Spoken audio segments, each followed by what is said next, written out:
야, 이것도 못 피해? 진짜 쓸모없네. 차가운 소주가 정가연의 얼굴을 적셨습니다. 사장님, 저 손님이 갑자기 식당 한가운데 시간이 멈춘 것처럼 모든 시선이 한 여자에게 쏠렸습니다. 정가연은 젖은 얼굴을 닦지도 못한 채 그 자리에 굳어 있었습니다. 콧등을 타고 흘러내린 술이 턱 끝에서 뚝뚝 떨어졌습니다. 그녀의 하얀 블라우스는 이미 술 냄새로 범벅이 되어 있었습니다. 손님 테이블에 앉아있던 중년 남자가 빈 소주잔을 탁자 위에 거칠게 내려놓았습니다. 그의 옆에 앉은 동료들은 킥킥거리며 웃음을 참지 못했습니다. 마치 재미있는 구경거리를 발견한 사람들처럼요. 조일섭 사장이 주방에서 성큼성큼 걸어 나왔습니다. 그의 얼굴에는 분노보다 짜증이 가득했습니다.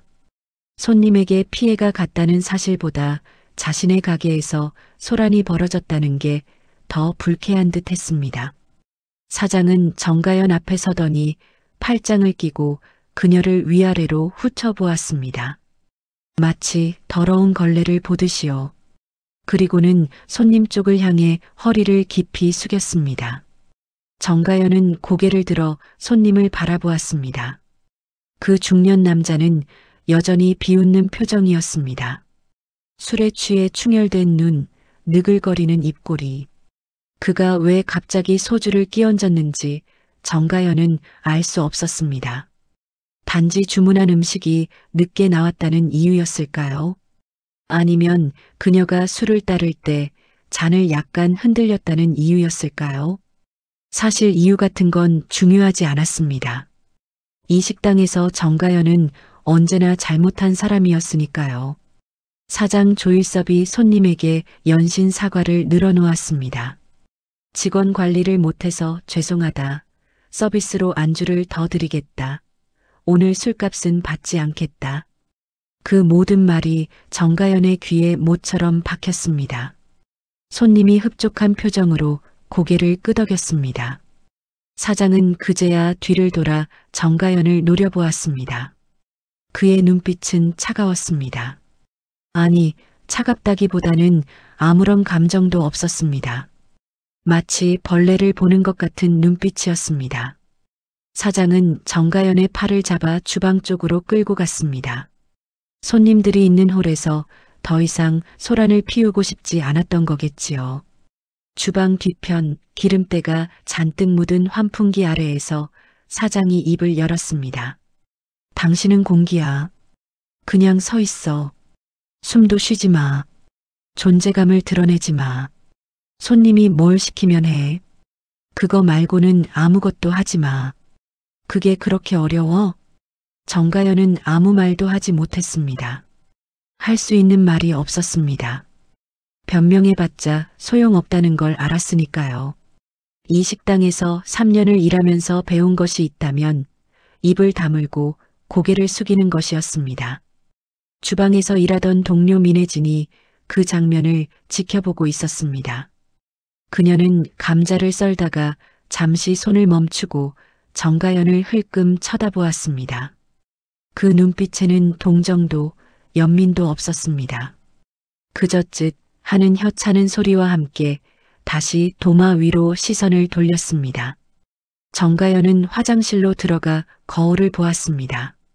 소주에 젖은 머리카락이 이마에 달라붙어 있었고 마스카라가 번져 눈 밑이 거뭇거뭇했습니다. 31살. 그녀는 거울 속 자신의 얼굴을 가만히 들여다보았습니다. 언제부터 이렇게 된 걸까요? 그녀는 수도꼭지를 틀어 얼굴을 씻었습니다. 차가운 물이 뺨을 적실 때 그녀는 자신이 울고 있는지 아닌지도 알 수 없었습니다. 물과 눈물이 뒤섞여 뱃속으로 흘러내렸습니다. 정가연에게는 가족이 없었습니다. 어머니는 5년 전 병으로 돌아가셨고 아버지는 그녀가 어릴 때 집을 나가 소식이 끊겼습니다. 친척이라고 할 만한 사람도 없었습니다. 서울 변두리의 작은 원룸에서 혼자 살며 이 식당에서 받는 월급으로 겨우 생계를 이어가고 있었습니다. 다시 홀로 나왔을 때 그녀를 기다리는 것은 더 많은 일이었습니다. 설거지가 쌓여 있었고 다른 테이블 손님들은 손을 들어 그녀를 불렀습니다. 조일섭 사장은 카운터에 앉아 정가연이 움직이는 모습을 감시하듯 지켜보고 있었습니다. 그날 밤 11시 식당 문이 닫혔습니다. 정가연은 마지막 걸레질을 하고 있었습니다. 민혜진은 이미 퇴근했고 다른 직원들도 하나둘 빠져나갔습니다. 홀에는 정가연과 사장 조일섭만 남았습니다. 사장이 카운터를 정리하다가 정가연에게 다가왔습니다. 그의 발소리가 텅 빈 식당 바닥에 울렸습니다. 정가연은 걸레를 짜다가 그 소리에 고개를 들었습니다. 조일섭이 팔짱을 끼고 그녀를 내려다보았습니다. 형광등 불빛 아래서 그의 얼굴은 더욱 냉정해 보였습니다. 정가연의 손이 멈췄습니다. 알바 3명이나 구하기 쉬운 세상이야. 당신 아니어도 일할 사람 많아. 그 말이 머릿속에서 맴돌았습니다. 가게 문을 나섰을 때 차가운 밤바람이 그녀의 젖은 블라우스를 파고들었습니다. 겨울이 성큼 다가온 11월의 밤이었습니다. 정가연은 얇은 코트 주머니에 손을 넣은 채 버스 정류장으로 걸어갔습니다. 주머니 안에서 작은 것이 만져졌습니다. 은반지, 돌아가신 어머니가 남긴 유일한 유품이었습니다. 정가연은 그 반지를 꺼내 가로등 불빛 아래서 바라보았습니다. 세월의 흔적으로 빛이 바랬지만 여전히 은은하게 빛나고 있었습니다. 엄마, 나 지금 뭘 하고 있는 걸까?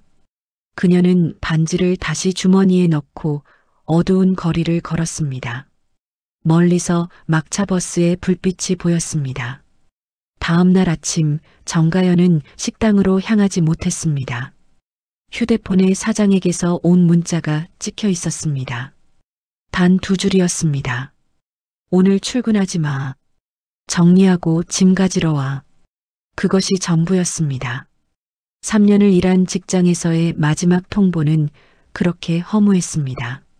정가연은 한동안 침대에 누운 채 천장을 바라보았습니다. 원룸의 천장에는 물이 샌 자국이 얼룩처럼 번져 있었습니다. 그 얼룩을 따라 시선을 옮기다 보니 어느새 1시간이 흘러 있었습니다. 일어나야 했습니다. 무엇을 해야 하는지 생각해야 했습니다. 하지만 몸이 움직이지 않았습니다. 마치 보이지 않는 무언가가 그녀를 침대에 눌러붙이고 있는 것 같았습니다. 오후가 되어서야 정가연은 겨우 몸을 일으켰습니다. 화장실 거울에 비친 자신의 얼굴은 어제보다 더 초췌해 보였습니다. 눈 밑에는 그늘이 짙게 내려앉았고 입술은 바싹 말라 있었습니다. 그녀는 식당으로 가서 사물함에 있던 짐을 챙겼습니다. 여분의 앞치마 1장, 낡은 운동화 1켤레, 그리고 작은 손거울. 그게 전부였습니다. 3년이라는 시간 동안 이 식당에 남긴 것이라고는 고작 그것뿐이었습니다. 조일섭 사장은 카운터에서 장부를 정리하고 있었습니다. 정가연이 들어오자 잠깐 쳐다보더니 아무 말 없이 봉투 하나를 카운터 위에 올려놓았습니다. 그 안에는 이번 달 월급과 퇴직금 명목의 돈이 들어 있었습니다. 생각보다 적은 금액이었지만 정가연은 따질 힘조차 없었습니다. 주방에서 민혜진이 나왔습니다. 그녀는 정가연을 보더니 잠깐 멈칫했지만 곧 시선을 피하며 지나갔습니다. 그 짧은 순간 2사람의 눈이 마주쳤습니다. 민혜진의 눈빛에는 여전히 아무런 감정이 없었습니다. 안녕이라는 말도 수고했다는 말도 없었습니다. 그저 낯선 사람처럼 스쳐 지나갔을 뿐입니다. 정가연은 봉투를 들고 식당을 나왔습니다. 문이 닫히는 소리가 등 뒤에서 울렸습니다. 그 소리가 이상하게 마음에 남았습니다.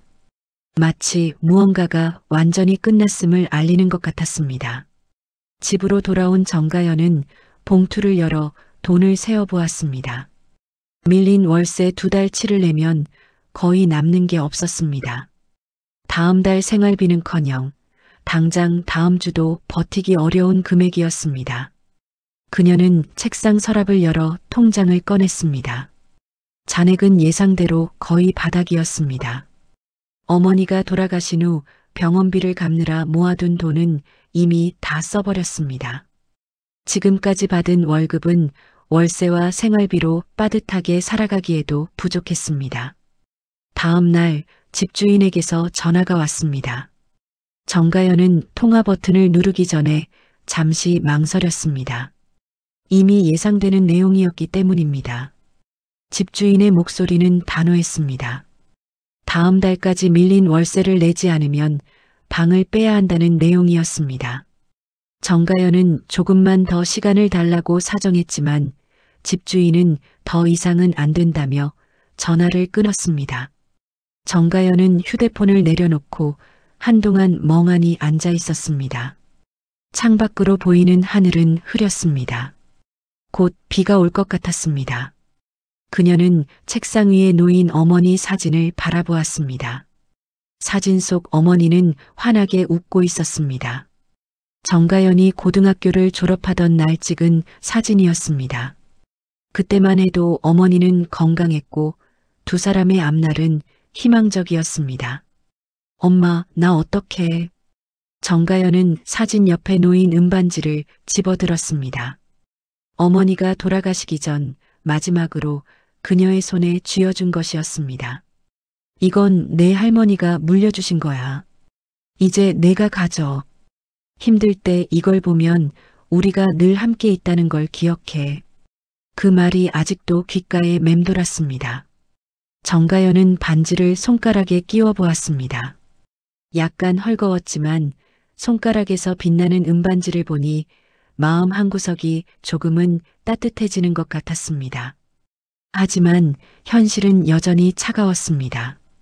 그녀는 구인 사이트를 열어 일자리를 찾아보았습니다. 식당 서빙, 카페 아르바이트, 편의점 야간 근무. 아무거나 상관없었습니다. 당장 돈을 벌어야 했으니까요. 몇 군데에 전화를 걸었지만 대부분 이미 사람을 구했다는 답변이었습니다. 면접을 보겠다는 곳도 있었지만 날짜가 일주일 후였습니다. 일주일. 그 시간이 지금의 정가연에게는 너무 길게 느껴졌습니다. 저녁이 되자 그녀는 식탁에 앉아 라면 하나를 끓여 먹었습니다. 뜨거운 국물이 목을 타고 내려갔지만 아무 맛도 느껴지지 않았습니다. 창밖에는 예상대로 비가 내리기 시작했습니다. 빗소리가 좁은 원룸안을 가득 채웠습니다. 정가연은 라면을 다 먹은 후에도 한참 동안 식탁에 앉아 있었습니다. 무엇을 해야 할지, 어디로 가야 할지 아무것도 결정할 수 없었습니다. 그저 빗소리를 들으며 멍하니 앉아 있을 뿐이었습니다. 밤이 깊어지자 그녀는 침대에 누웠습니다. 하지만 잠은 쉽게 오지 않았습니다. 천장에 물 얼룩이 빗물에 번지는 것을 보며 그녀는 내일도 비가 오면 좋겠다고 생각했습니다. 비가 오면 밖에 나가지 않아도 되는 핑계가 되니까요. 하지만 그런 생각도 잠시 그녀는 곧 고개를 저었습니다. 내일은 면접 연락이 올 수도 있었습니다. 희망을 버리면 안 됐습니다. 아직은요. 정가연은 베개 밑에 둔 어머니의 은반지를 만지작거리며 눈을 감았습니다. 언젠가는 나아지겠지. 그 말을 스스로에게 되뇌며 잠이 들었습니다. 일주일이 지났습니다. 정가연은 여전히 일자리를 구하지 못했습니다. 면접을 본 곳에서는 연락이 없었고 새로 지원한 곳들도 마찬가지였습니다. 통장 잔액은 바닥을 향해 가고 있었고 집주인의 독촉 전화는 하루가 멀다 하고 걸려왔습니다. 그날 정가연은 마지막 면접을 보고 돌아오는 길이었습니다. 작은 분식집의 주방 보조 자리였습니다. 면접이라고 해봤자 사장의 질문 몇 가지에 답하는 것이 전부였지만 그녀는 간절한 마음으로 임했습니다. 결과는 내일 연락 주겠다는 말뿐이었습니다. 버스 정류장으로 향하던 정가연의 발걸음은 무거웠습니다. 11월의 저녁 공기는 차가웠고 그녀의 얇은 코트는 바람을 막기에 역부족이었습니다. 해가 지면서 거리에는 어둠이 내려앉았습니다. 정류장에 도착했을 때 전광판에는 막차 시간이 표시되어 있었습니다. 5분 후 정가연은 주머니에서 교통카드를 꺼내 들었습니다. 이 버스를 놓치면 집까지 걸어가야 했습니다. 30분은 좋게 걸리는 거리였습니다. 버스의 불빛이 멀리서 보이기 시작했습니다. 정가연은 정류장 경계선 앞에 서서 버스가 다가오기를 기다렸습니다. 그때였습니다. 정류장에서 조금 떨어진 골목 입구에서 무언가가 쓰러지는 소리가 들렸습니다. 둔탁하고 무거운 소리였습니다. 정가연은 반사적으로 그쪽을 돌아보았습니다. 어두운 골목 끝에 누군가가 쓰러져 있었습니다. 가로등 불빛이 희미하게 비추는 곳에 노인의 모습이 보였습니다. 흰 머리카락과 검은 코트가 어둠 속에서 희미하게 드러났습니다. 버스가 정류장에 가까워지고 있었습니다. 브레이크 소리가 들렸습니다. 정가연은 골목과 버스를 번갈아 보았습니다. 골목에서는 아무런 움직임이 없었습니다. 노인은 여전히 쓰러진 채였습니다. 다른 행인들은 그 장면을 보지 못한 듯 저마다 갈 길을 가고 있었습니다. 버스 문이 열렸습니다. 기사가 정가연을 바라보았습니다. 안 타요? 그의 목소리가 들렸습니다. 정가연의 시선이 다시 골목으로 향했습니다. 노인은 움직이지 않았습니다. 혹시 크게 다친 것은 아닐까요? 이대로 지나가면 밤새 저 차가운 땅 위에 쓰러져 있게 되는 건 아닐까요? 버스 기사가 다시 한번 물었습니다. 막차인데 빨리 타요. 조급한 목소리였습니다. 정가연은 결정을 내려야 했습니다. 버스를 타면 집에 갈 수 있었습니다. 따뜻한 방에서 이불을 덮고 잠들 수 있었습니다. 하지만 저 노인을 두고 갈 수 있을까요? 내일 아침 뉴스에서 저 골목에서 노인이 동사했다는 소식을 듣게 된다면요. 정가연은 버스에서 한 발 물러났습니다. 버스 기사가 고개를 젓더니 문을 닫았습니다. 버스가 출발했습니다. 빨간 후미등이 어둠 속으로 멀어져 갔습니다.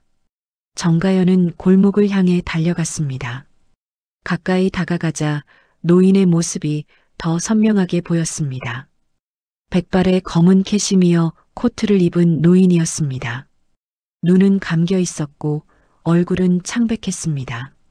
정가연은 노인 옆에 무릎을 꿇었습니다. 손을 뻗어 노인의 어깨를 조심스럽게 흔들었습니다. 어르신, 어르신 괜찮으세요? 하지만 대답은 없었습니다. 다만 노인의 입에서 희미한 숨소리가 새어나오는 것이 느껴졌습니다. 살아 있었습니다. 정가연은 휴대폰을 꺼내 화면을 확인했습니다. 배터리가 거의 없었습니다. 5%, 겨우 전화 한 통 할 수 있는 양이었습니다. 그녀는 떨리는 손으로 119를 눌렀습니다. 신호음이 울리는 동안 정가연은 주위를 둘러보았습니다. 지나가는 사람이 있으면 도움을 요청하려고 했지만 골목은 텅 비어 있었습니다. 인적이 드문 곳이었습니다. 전화가 연결되었습니다. 정가연은 최대한 침착하게 상황을 설명했습니다. 노인이 쓰러져 있다고, 의식이 없다고 위치를 알려주었습니다. 상담원이 곧 출동하겠다며 전화를 끊었습니다. 배터리가 완전히 꺼졌습니다. 정가연은 휴대폰을 주머니에 넣고 노인을 다시 살펴보았습니다. 노인의 손은 차가웠습니다. 아마 한동안 이 차가운 땅 위에 쓰러져 있었던 모양이었습니다. 그녀는 망설임 없이 자신의 코트를 벗었습니다. 얇은 코트였지만 없는 것보다는 나았습니다. 그녀는 코트를 노인의 몸 위에 조심스럽게 덮어주었습니다. 차가운 바람이 그녀의 블라우스를 뚫고 파고들었습니다. 온몸에 소름이 돋았습니다. 하지만 정가연은 자리를 뜨지 않았습니다. 노인 곁에 앉아 구급차가 오기를 기다렸습니다. 10분쯤 지났을까요? 멀리서 사이렌 소리가 들려왔습니다. 구급차가 골목 입구에 도착했습니다. 구급대원들이 신속하게 내려와 노인에게 달려왔습니다. 정가연은 한쪽으로 비켜섰지만 그 자리를 떠나지는 않았습니다. 대원들이 노인의 상태를 확인하는 것을 지켜보았습니다. 한 대원이 정가연에게 다가왔습니다. 신고하신 분이세요? 정가연이 고개를 끄덕이자 대원은 몇 가지 질문을 했습니다. 쓰러진 것을 언제 발견했는지, 당시 상황은 어땠는지, 노인과 어떤 관계인지. 정가연은 모르는 분이라고 답했습니다. 그저 지나가다 쓰러진 것을 보고 신고한 것뿐이라고요. 대원은 고개를 끄덕이며 기록을 했습니다. 노인은 들것에 실려 구급차로 옮겨졌습니다. 대원이 정가연에게 병원에 동행할 의향이 있는지 물었습니다. 보호자가 없는 상황이라 연락이 닿을 때까지 누군가 함께 있어주면 도움이 된다고 했습니다. 정가연은 잠시 망설였습니다. 집에 돌아가야 했습니다. 하지만 노인을 이대로 두고 가기가 어려웠습니다. 혹시 밤새 보호자가 나타나지 않으면 어떻게 될까요? 이 노인에게도 분명 가족이 있을 텐데요. 그녀는 동행하겠다고 말했습니다.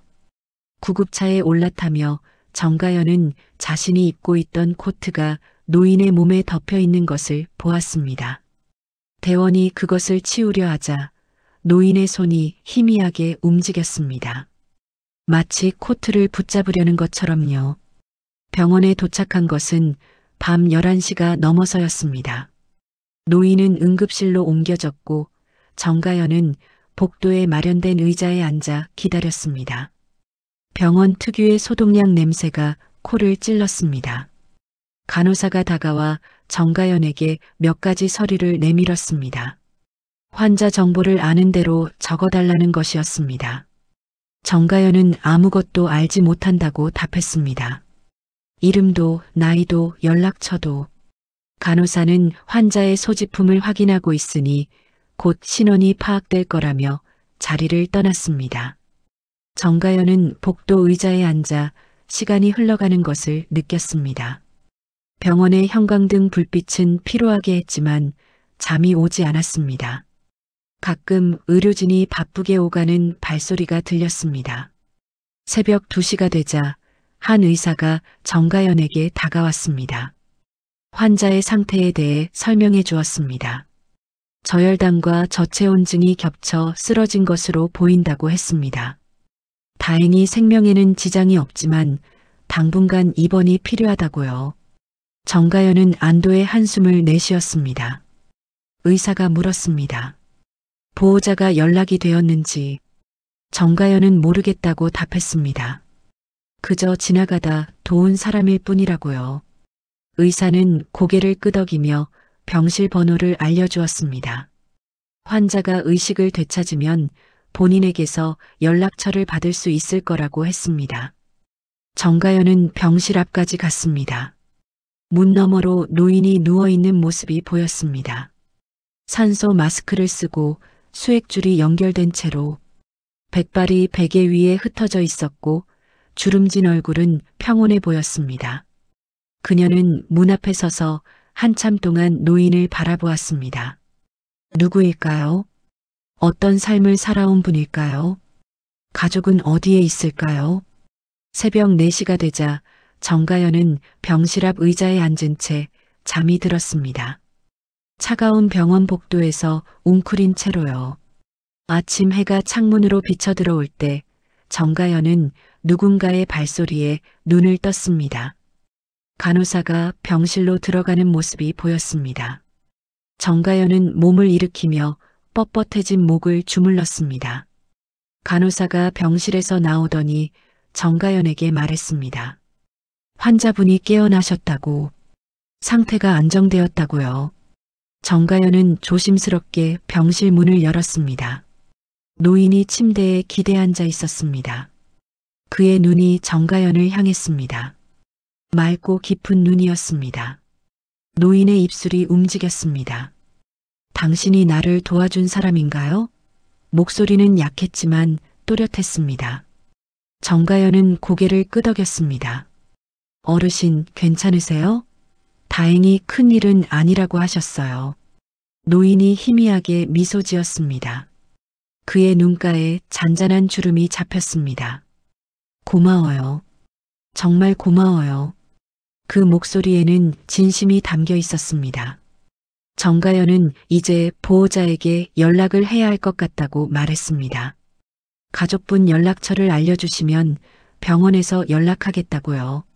노인이 잠시 침묵했습니다. 그의 표정에 어딘가 쓸쓸함이 스쳤습니다. 그러고는 이름과 전화번호를 알려주었습니다.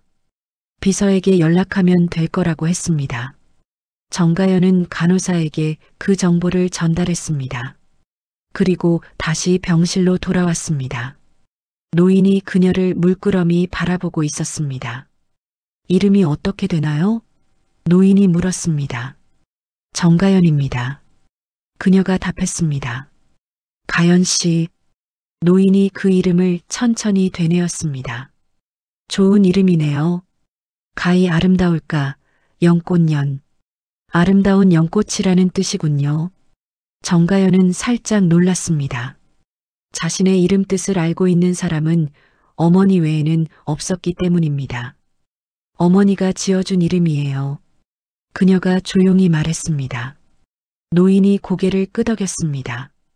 좋은 어머니를 두셨네요. 그 말에 정가연의 가슴이 뭉클해졌습니다. 점심때가 지나서야 비서가 병원에 도착했습니다. 검은 정장을 단정하게 입은 남자가 병실 문을 열고 들어왔습니다. 그는 노인을 보자마자 빠르게 다가가 고개를 숙였습니다. 회장님, 괜찮으십니까? 목소리에 걱정이 가득했습니다. 회장? 정가연은 그 말에 귀가 번쩍했습니다. 노인이 손을 들어 괜찮다는 표시를 했습니다. 백상우, 그렇게 호들갑 떨 것 없어. 별일 아니야. 노인의 목소리는 어젯밤보다 훨씬 힘이 있었습니다. 백상우라고 불린 남자가 노인의 상태를 확인한 후 병실 안을 둘러보았습니다. 그의 시선이 정가연에게 멈췄습니다. 날카로운 눈매였지만 적대적이지는 않았습니다. 이분이 어젯밤 도와주신 분인가요? 백상우가 노인에게 물었습니다. 노인이 고개를 끄덕였습니다. 그래, 이분이 날 구해줬어. 밤새 병원에서 지켜봐 주셨지. 백상우가 정가연을 향해 깊이 허리를 숙였습니다. 감사합니다. 정말 감사합니다. 덕분에 회장님이 무사하셨습니다. 그의 태도는 정중했고 진심이 담겨 있었습니다. 정가연은 당황했습니다. 아, 아니에요. 누구라도 그랬을 거예요. 그녀가 손을 내저었습니다. 백상우가 몸을 일으키며 정가연을 다시 한번 바라보았습니다. 그의 눈에는 무언가를 가늠하는 듯한 빛이 있었습니다. 그러더니 노인에게로 시선을 돌렸습니다. 회장님, 의료진과 상의해서 개인 병실로 옮기겠습니다. 그리고 본사에도 연락해 놓았으니 곧 다른 직원들도 올 겁니다. 노인이 고개를 끄덕였습니다. 그래, 알아서 해. 그리고는 정가연에게 시선을 주었습니다. 가연 씨, 이제 집에 돌아가셔도 됩니다. 충분히 도와주셨어요. 밤새 고생하셨으니 푹 쉬세요. 정가연은 망설이다가 고개를 숙였습니다. 네, 쾌유하시길 바랍니다. 그리고 병실을 나서려 했습니다. 그때 노인이 불렀습니다. 가연 씨. 정가연이 뒤를 돌아보았습니다. 노인이 미소 짓고 있었습니다. 당신처럼 따뜻한 사람이 아직 이 세상에 있다는 걸 오늘 알게 됐어요. 고마워요. 정가연은 무엇라 대답해야 할지 몰랐습니다. 그저 가볍게 고개를 숙이고 병실을 나왔습니다. 병원을 나서며 그녀는 휴대폰을 확인했습니다. 배터리가 죽어 있었지만 병원 로비에서 잠깐 충전한 후 켜보니 메시지가 여러 개 와 있었습니다. 집주인에게서 온 것이 2통, 그리고 직장에서 온 것이 하나. 직장? 정가연은 메시지를 열어보았습니다. 내용을 읽는 순간 얼굴이 굳어졌습니다. 어제 결근에 대한 경고였습니다. 아, 맞아. 그녀는 뒤늦게 기억해냈습니다. 원래 어제 단기 아르바이트 첫 출근이었습니다. 면접을 보고 바로 채용되어 다음 날부터 출근하기로 한 곳이었습니다. 그런데 어젯밤 노인을 돕느라 연락조차 못했던 것입니다. 정가연은 황급히 전화를 걸었습니다. 신호음이 울린 후 차가운 목소리가 들렸습니다. 연락도 없이 무단 결근한 사람은 쓸 수 없다는 내용이었습니다. 아무리 사정을 설명해도 소용없었습니다. 전화는 일방적으로 끊어졌습니다. 정가연은 휴대폰을 쥔 채 병원 로비에 서 있었습니다. 다리에 힘이 풀렸습니다. 또 실직이었습니다. 이번에는 아직 시작도 하기 전에요. 그녀는 천천히 병원 밖으로 걸어 나왔습니다. 11월의 아침 공기가 차가웠지만 그녀는 코트가 없었습니다. 코트는 어젯밤 노인에게 덮어주었고 이후로 받아오지 못했습니다.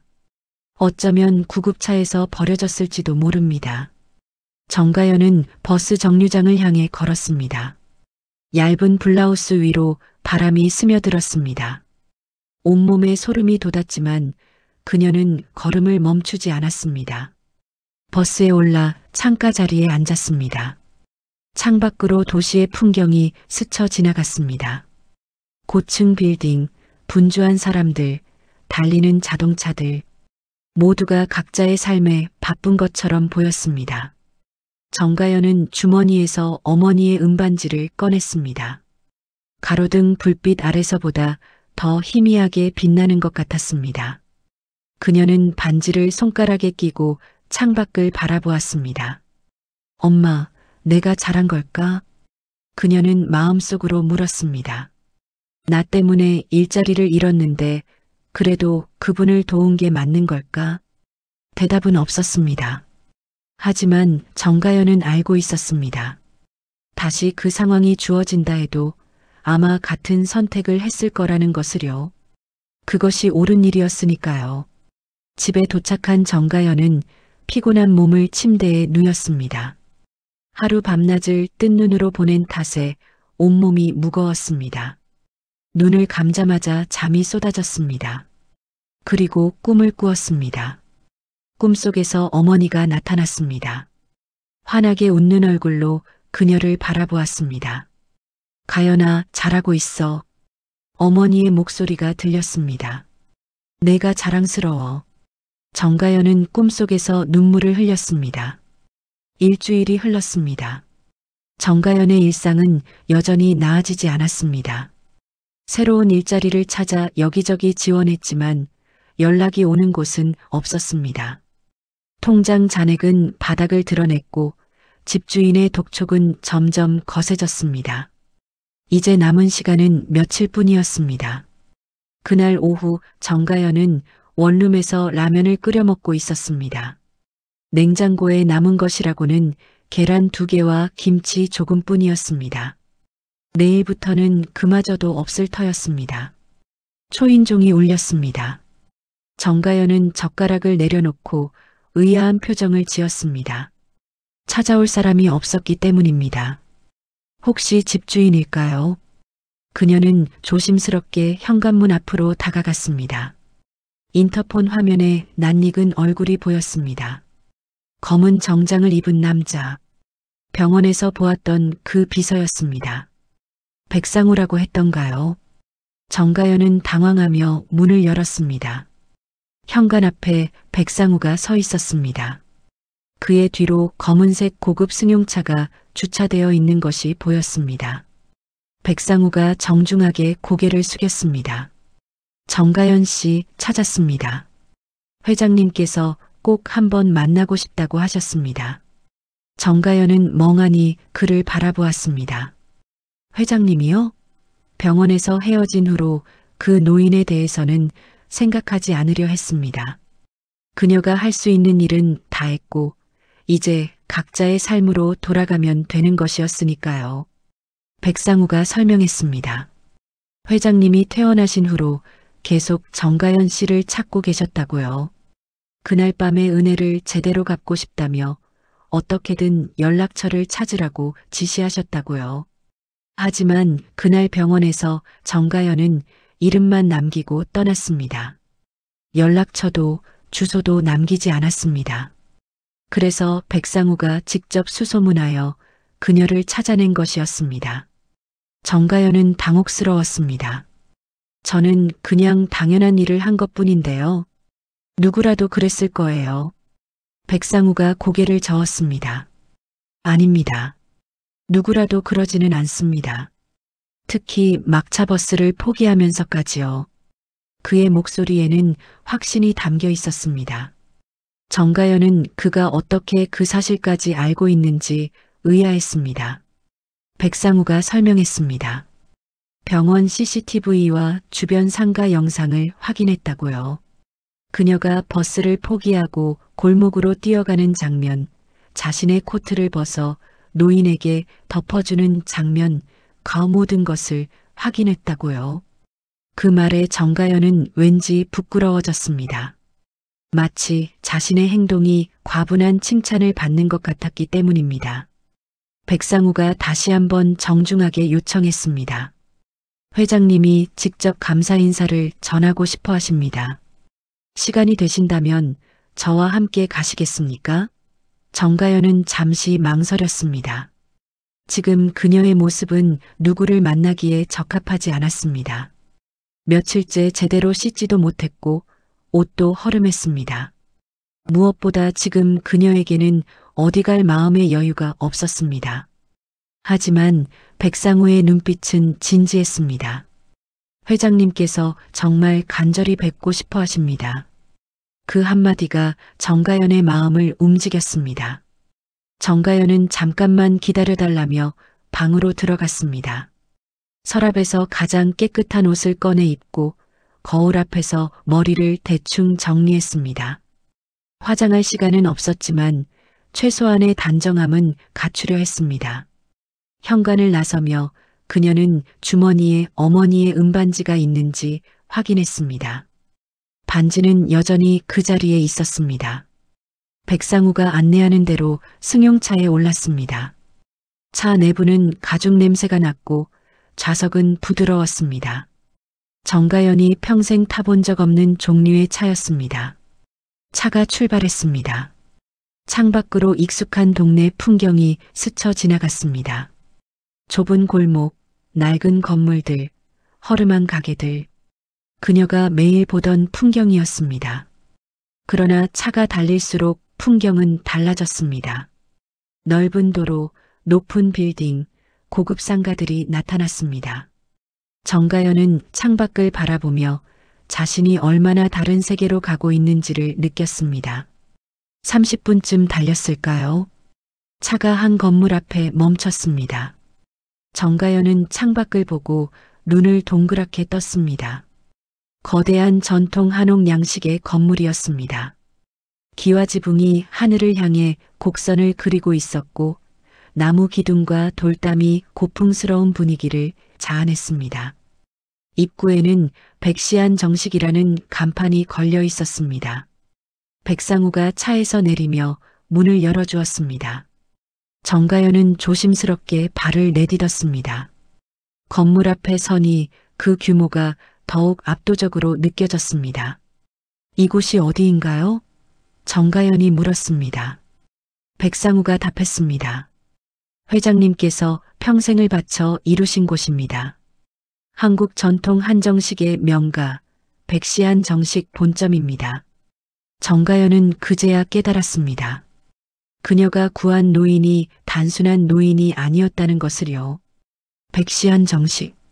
그 이름은 들어본 적이 있었습니다. 대한민국을 대표하는 전통 한정식 명가, 수십 년간 이어져 온 역사와 전통, 정재계 인사들이 즐겨 찾는 곳이라는 이야기도요. 백상우가 앞장서서 건물 안으로 안내했습니다. 정가연은 긴장된 마음으로 그 뒤를 따랐습니다. 건물 내부는 외관만큼이나 아름다웠습니다. 나무 향이 은은하게 퍼져 있었고 복도에는 전통 공예품들이 진열되어 있었습니다. 족자에 적힌 한시, 도자기 화병, 수묵화 병풍, 모든 것이 정갈하고 고급스러웠습니다. 정가연은 주변을 둘러보며 발걸음을 옮겼습니다. 자신이 이런 곳에 들어와도 되는 건지 어색하기만 했습니다. 마치 다른 세계에 발을 들인 것 같았습니다. 백상우가 복도 끝에 있는 방 앞에 멈췄습니다. 문 앞에서 잠시 정가연을 돌아보았습니다. 회장님께서 기다리고 계십니다. 편하게 들어가셔도 됩니다. 그가 문을 열었습니다. 방 안에는 노인이 앉아 있었습니다. 병원에서 보았을 때와는 전혀 다른 모습이었습니다. 깔끔한 한복을 입고 바른 자세로 앉아 있었습니다. 창백했던 얼굴에는 혈색이 돌아 있었고 눈빛은 맑고 온화했습니다. 방 안에는 따뜻한 차향이 퍼져 있었습니다. 창문으로 들어오는 햇살이 방 안을 환하게 비추고 있었습니다. 노인이 정가연을 보자 천천히 일어섰습니다. 그의 얼굴에 반가운 미소가 번졌습니다. 정가연은 어찌할 바를 몰라 머뭇거렸습니다. 노인이 먼저 손짓하며 그녀를 방 안으로 초대했습니다. 가연 씨, 어서 오세요. 기다리고 있었어요. 정가연은 조심스럽게 방 안으로 들어가 노인 맞은편에 앉았습니다. 등이 뻣뻣하게 긴장되어 있었습니다. 노인이 부드러운 목소리로 말했습니다. 그날 밤 이후로 계속 생각했어요. 어떻게 감사를 전해야 할지. 당신은 아무것도 바라지 않고 나를 도왔지요. 막차까지 포기하면서요. 정가연은 고개를 저었습니다. 정말 별것 아니에요. 누구라도. 노인이 고개를 가로저었습니다. 아니에요. 누구라도 그러지 않아요. 나는 오래 살았어요. 사람들을 많이 봤지요. 요즘 세상에 모르는 사람을 위해 자신의 것을 기꺼이 내주는 사람은 드물어요. 그 말에 정가연은 할 말을 잃었습니다. 노인이 옆에 있던 작은 상자를 집어들었습니다. 정가연은 그 상자를 보고 눈을 깜빡였습니다. 무언가 익숙한 느낌이 들었습니다. 노인이 상자를 열었습니다. 그 안에는 은반지가 들어 있었습니다. 정가연의 심장이 멎는 것 같았습니다. 어머니의 반지였습니다. 그녀는 당장 주머니를 확인했습니다. 비어 있었습니다. 반지가 없었습니다. 언제 잃어버린 걸까요? 어젯밤? 아니, 그보다 전에? 노인이 말했습니다. 그날 밤 당신이 나를 덮어준 코트 주머니에서 나왔어요. 구급대원이 코트를 정리하다가 발견했다고 하더군요. 정가연의 눈에 눈물이 고였습니다. 그 반지는 그녀의 목소리가 떨렸습니다. 돌아가신 어머니가 물려주신 거예요. 유일하게 남은 어머니의 것이에요. 노인이 상자를 정가연 앞으로 밀었습니다. 알고 있어요. 그래서 꼭 돌려드리고 싶었어요. 당신에게 이 반지가 얼마나 소중한지 병원에서 당신의 눈빛을 보고 알았어요. 정가연은 떨리는 손으로 반지를 집어들었습니다. 익숙한 무게, 익숙한 감촉. 그녀는 반지를 가슴에 꼭 껴안았습니다. 눈물이 볼을 타고 흘러내렸습니다. 노인이 조용히 기다려 주었습니다. 그녀가 마음을 추스를 때까지. 한참 후 정가연이 눈물을 닦으며 고개를 들었습니다. 정말 감사합니다. 이걸 잃어버린 줄도 몰랐어요. 어떻게 감사드려야 할지. 노인이 미소 지었습니다. 감사할 것 없어요. 원래 당신 것을 돌려드린 것 뿐이니까요. 오히려 내가 감사해야지요. 당신이 아니었으면 이 늙은이가 어떻게 됐을지 모르니까요. 정가연은 반지를 손가락에 끼었습니다. 다시 제자리로 돌아온 것 같았습니다. 마음 한구석이 따뜻해졌습니다. 노인이 차를 한 잔 따라 정가연 앞에 놓았습니다. 천천히 마셔요. 그리고 할 이야기가 있어요. 정가연은 찻잔을 두 손으로 감싸며 노인을 바라보았습니다. 노인이 입을 열었습니다. 나는 백영만이라고 해요. 이 백시한 정식의 창업주이자 전 회장이지요. 지금은 은퇴하고 후계자에게 경영을 맡겼지만 아직도 이곳을 내 집처럼 드나들고 있어요. 정가연은 조용히 듣고 있었습니다. 노인 백영만이 계속했습니다. 그날 밤 나는 오래된 친구의 부고를 듣고 홀로 술을 마셨어요. 젊은 시절부터 함께한 친구였는데 갑작스럽게 세상을 떠났지요. 마음이 어지러워서 밤거리를 걷다가 그만 쓰러지고 말았어요. 그의 눈에 잠깐 쓸쓸함이 스쳤습니다. 나이가 들면 이런 일이 잦아져요.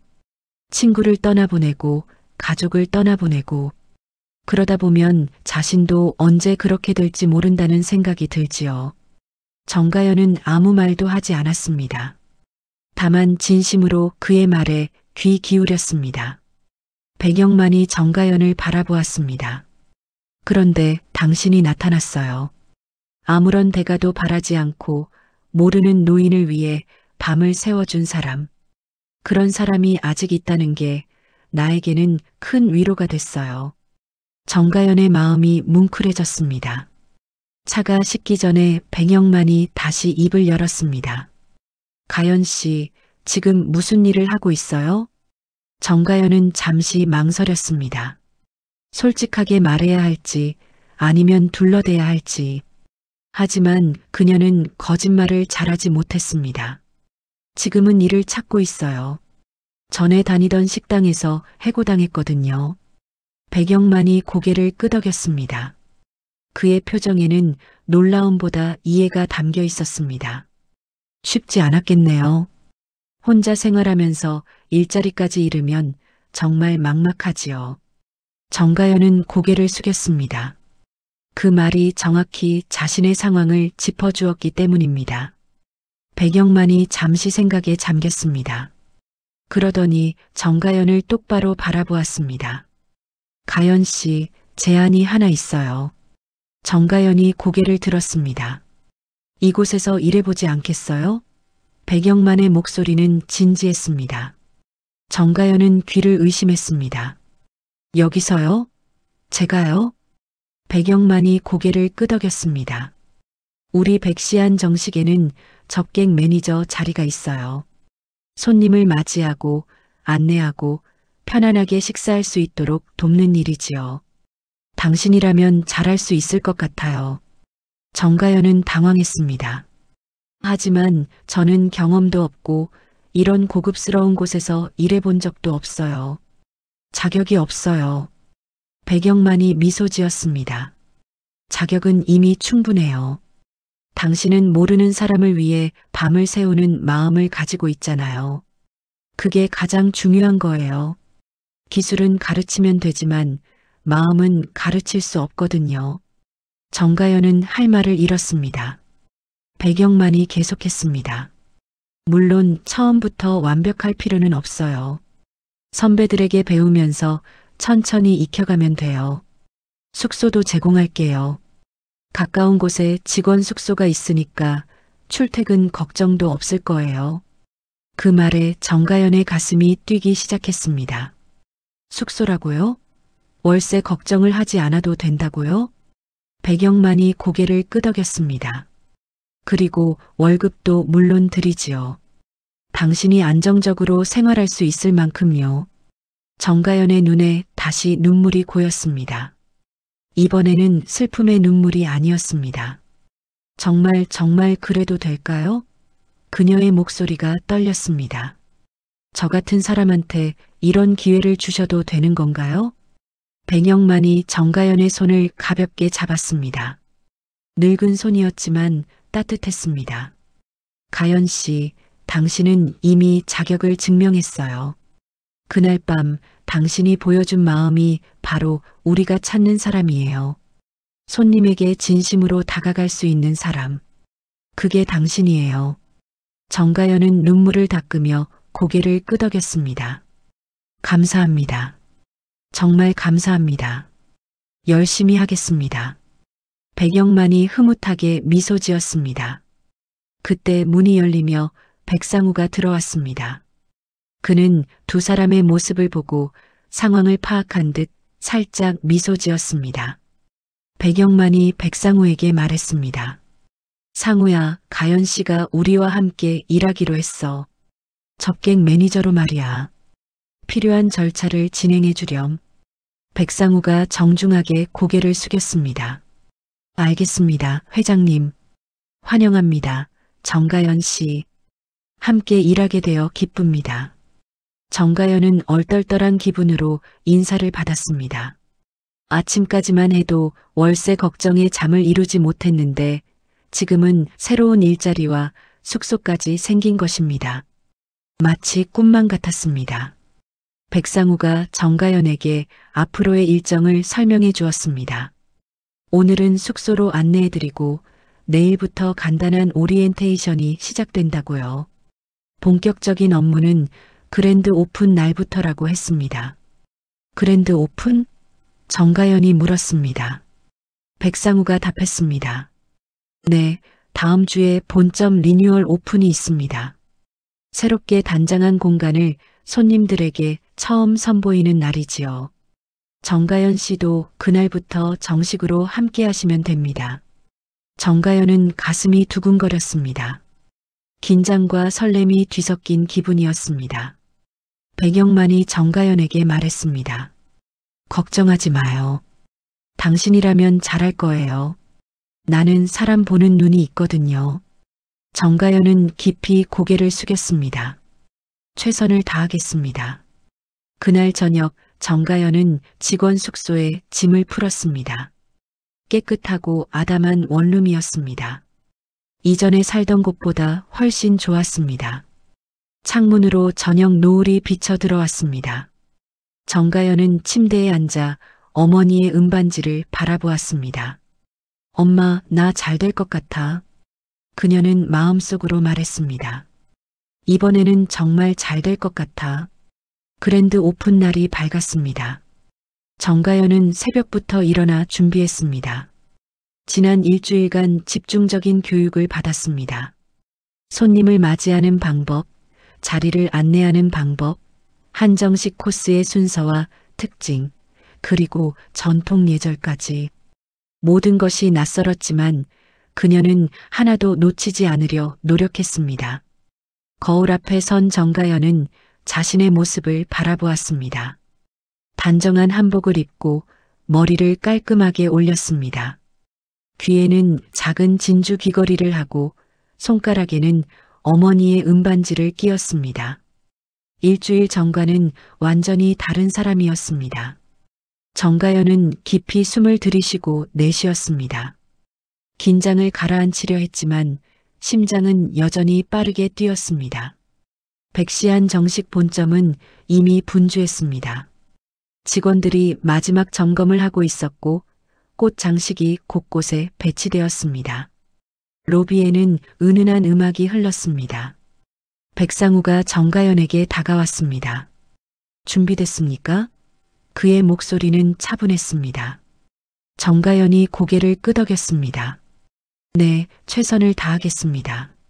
백상우가 미소 지었습니다. 긴장하지 마세요. 회장님이 직접 뽑은 사람입니다. 분명 잘하실 거예요. 그 말에 정가연은 조금 용기가 났습니다. 정오가 되자 손님들이 하나둘 도착하기 시작했습니다. 정재계 인사들, 사업가들, 그리고 유명인들까지. 정가연은 입구에서 손님들을 맞이하며 자리를 안내했습니다. 처음에는 긴장되었지만 시간이 지나면서 점점 익숙해졌습니다. 손님들에게 미소 짓고 정중하게 인사하고 필요한 것을 챙겨드리는 일. 그녀가 식당에서 3년간 해온 일과 크게 다르지 않았습니다. 다만 다른 점이 있다면 이곳에서는 그녀가 존중받는다는 것이었습니다. 손님들은 그녀에게 고맙다고 말했습니다. 동료들은 그녀를 격려해 주었습니다. 아무도 그녀에게 술을 끼얹거나 무시하거나 공기 취급하지 않았습니다. 오후 늦게 새로운 손님 일행이 입구로 들어왔습니다. 정가연은 습관처럼 밝은 미소를 띠며 손님들을 맞이하려 했습니다.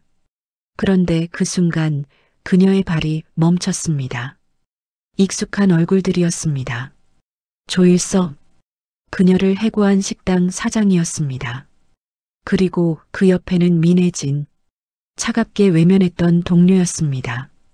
그들 뒤에는 몇몇 다른 사람들도 있었습니다. 아마 사업 관계자들인 모양이었습니다.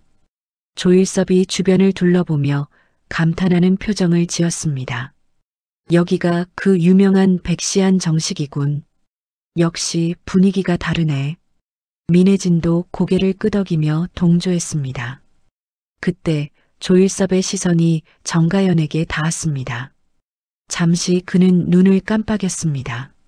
마치 자신이 본 것을 믿지 못하겠다는 듯이요. 그리고 그의 얼굴이 굳어졌습니다. 너 아니야? 그가 말했습니다. 정가연? 그 여자가 여기서 왜 나와? 민혜진도 정가연을 알아보았습니다. 그녀의 눈이 휘둥그레졌습니다. 말도 안 돼. 이게 어떻게... 정가연의 심장이 빠르게 뛰었습니다. 하지만 그녀는 표정을 유지했습니다. 지난 일주일간 배운 대로 침착하고 정중하게. 어서 오십시오. 백시안 정식에 오신 것을 환영합니다. 예약하신 분 성함을 말씀해 주시겠습니까? 조일섭이 당황한 표정으로 그녀를 바라보았습니다. 야, 너 여기서 뭐 하는 거야? 어떻게 이런 데서... 정가연은 미소를 잃지 않았습니다. 손님 예약 확인을 도와드리겠습니다. 성함을 말씀해 주시면 자리로 안내해 드리겠습니다. 조일섭은 할 말을 잃은 듯 입을 벌렸다 닫았습니다. 그때 뒤에서 백상우가 다가왔습니다. 무슨 일입니까? 그의 목소리는 차분했지만 눈빛은 날카로웠습니다. 정가연이 답했습니다. 손님께서 예약 확인을 하고 계십니다. 백상우가 조일섭에게 시선을 돌렸습니다. 그의 표정에서 모든 것을 파악한 듯 했습니다. 예약자 성함을 말씀해 주시죠. 확인해 드리겠습니다. 조일섭이 멋쩍은 표정으로 이름을 말했습니다. 백상우가 태블릿을 확인하더니 고개를 끄덕였습니다. 정가연 매니저님, 이분들을 3번 별실로 안내해 주세요. 정가연이 공손하게 고개를 숙였습니다. 알겠습니다. 손님, 이쪽으로 오시지요. 별실로 향하는 복도는 고요했습니다. 정가연이 앞서 걷고 조일섭 일행이 뒤따랐습니다. 아무도 말이 없었습니다. 조일섭은 여전히 믿기 어렵다는 표정이었고 민혜진은 고개를 숙인 채 걸었습니다. 정가연은 등 뒤로 그들의 시선이 느껴졌습니다. 하지만 더 이상 두렵지 않았습니다. 예전처럼 주눅 들거나 움츠러들지 않았습니다. 그녀는 이제 달랐습니다. 별실 문 앞에 도착하자 정가연이 문을 열어 손님들을 안내했습니다. 이쪽으로 앉으시면 됩니다. 잠시 후 첫 번째 코스가 나갈 예정입니다. 조일섭이 방 안으로 들어가다가 멈춰섰습니다. 그리고 정가연을 돌아보았습니다. 어떻게 이런 데서 일하게 된 거야? 그의 목소리에는 당혹감과 함께 무언가 복잡한 감정이 섞여 있었습니다. 정가연은 차분하게 미소 지었습니다. 좋은 분을 만났습니다. 그것뿐입니다. 조일섭은 더 이상 말을 잇지 못했습니다. 그저 멍하니 정가연을 바라보다가 결국 고개를 돌려 자리에 앉았습니다. 민혜진도 정가연과 눈이 마주쳤습니다. 그녀의 눈에는 놀라움과 함께 묘한 감정이 떠올라 있었습니다. 어쩌면 후회였을지도 모릅니다. 하지만 정가연은 그것에 신경 쓰지 않았습니다. 정가연이 마지막으로 인사했습니다. 맛있는 식사 되십시오. 필요한 것이 있으시면 언제든 말씀해 주세요. 그녀가 문을 닫고 나오자 복도에 백상우가 서 있었습니다. 수고하셨습니다. 그가 말했습니다. 정가연이 고개를 숙였습니다. 아닙니다. 해야 할 일을 했을 뿐입니다. 백상우가 잠시 그녀를 바라보았습니다. 그러더니 조심스럽게 물었습니다. 혹시 저분들이 예전에 정가연 씨를 힘들게 했던 사람들입니까? 정가연은 잠시 망설이다가 고개를 끄덕였습니다. 네. 하지만 괜찮습니다. 이제는요. 백상우가 미소 지었습니다. 그 미소에는 존경이 담겨 있었습니다. 대단하십니다. 감정에 휘둘리지 않고 프로답게 응대하셨습니다. 정가연은 쑥스러운 듯 고개를 저었습니다. 그저 제 일을 한 것뿐이에요.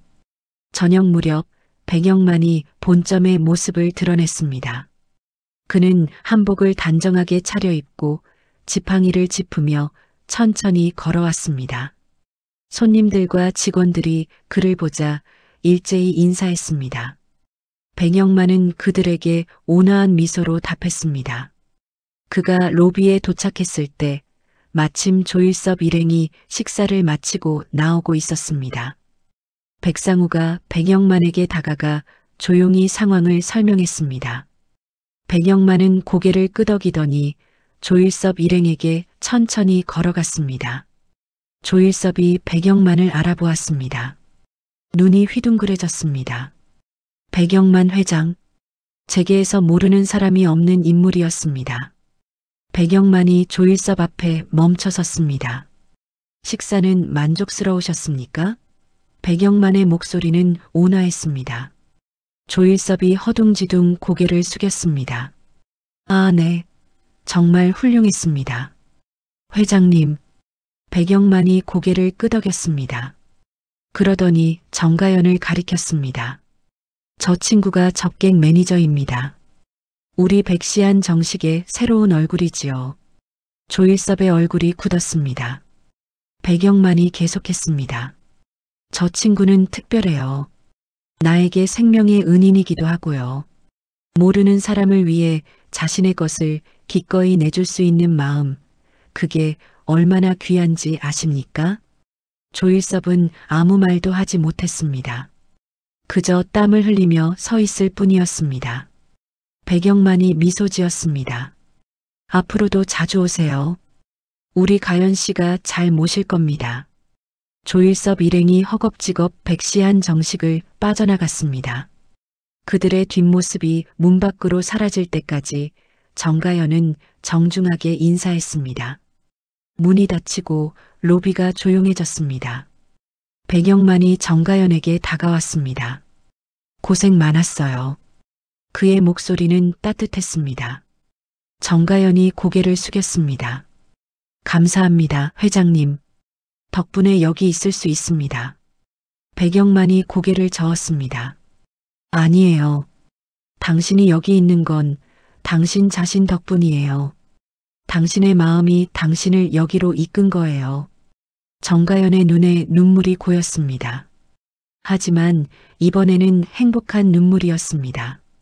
백상우가 옆에서 말했습니다. 회장님 말씀이 맞습니다. 정가연 씨, 당신은 스스로 이 자리를 만들었습니다. 정가연은 두 사람을 바라보며 조용히 미소 지었습니다.